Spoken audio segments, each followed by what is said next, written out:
reliable and affordable the technology product for Rwandans. And here it's just like our itel slogan said, enjoy a better life.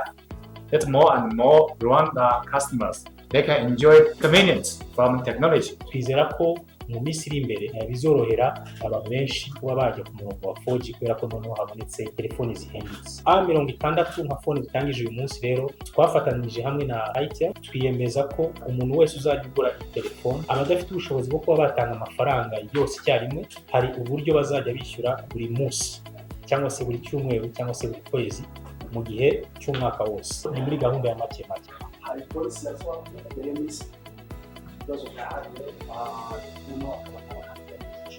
Iminsi 7 muri cya cyumweru cya mbere bakaguhindurira, ntabwo ari ngombwa ngo gukorwa, turaguhindurira muri karikira.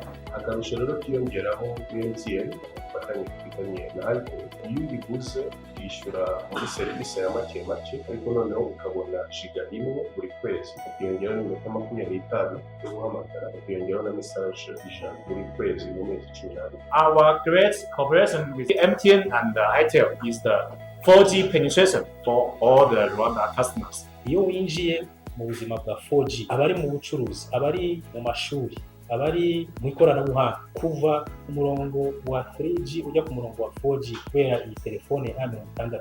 Igikorwa nk'iki ngiki impamvu tugiye agaciro nuko twizera ko kigira impinduka ku buzima bw'abantu benshi mu gihe kirekire. So I hope with the itel cooperation with MTN we can get a great successful.